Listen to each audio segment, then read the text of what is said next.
Good morning. Let us turn back again now to the ancient prophets, especially at this time to the prophet Ezekiel. Now, Ezekiel foresaw a time when the nation would be regathered, and he sees it as a vision of a valley of dry bones. You can find it in the 37th chapter of Ezekiel. He sees this valley of dry bones, and God says to him, "Can these bones live?" And he says, "Well, you know." And God tells him to prophesy to the bones. And gradually he sees what looked as if it was waste coming together, creating itself into bodies. Then he prophesies to the breath, to the very spirit, to fill it and for them to become alive.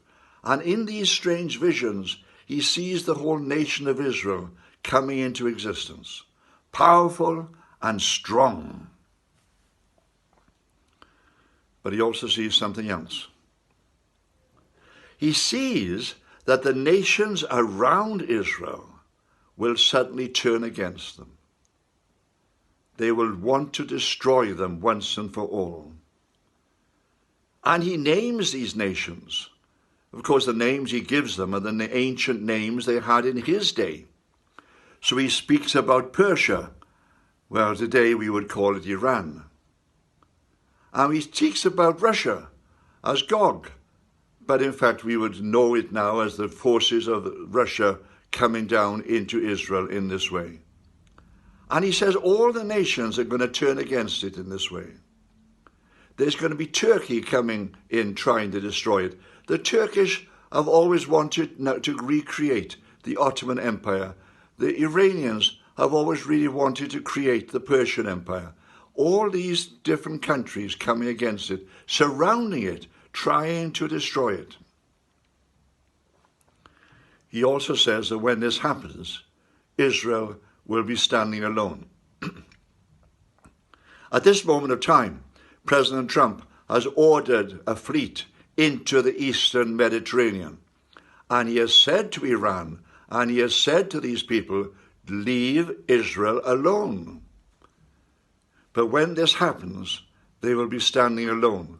And none of the great nations will stand alongside them or try and defend them.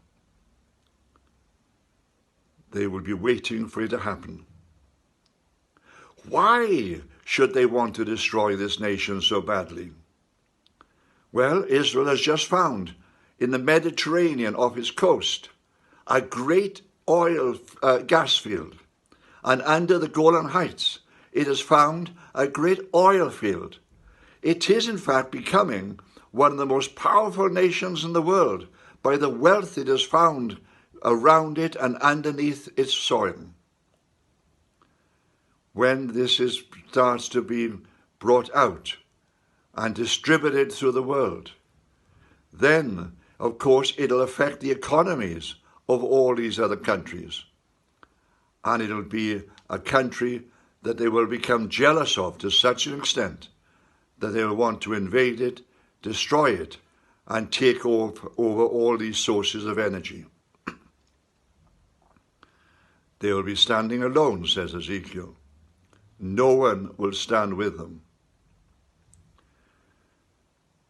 Then, suddenly, the invasion will start. And they will think they have a helpless enemy.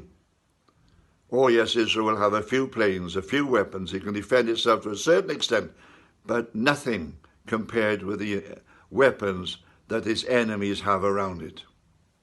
The situation will look completely hopeless until God moves. He will move with such a force that he will literally destroy all the invading forces.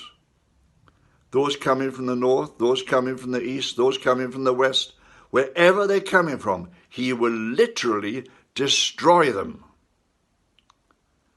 The destruction will be so great that it is said that Israel will be collecting up the weapons and collecting up all the things that are left behind for such a time that it will produce fuel for the country for almost 7 years. They will have to open up a great graveyard in the country to bury all the dead in. Not their own dead, but the dead of the invading forces. This is coming. All I can say to you is, watch the news. Watch the news. Because this is going to be played out in our time in the nation of Israel. Amen.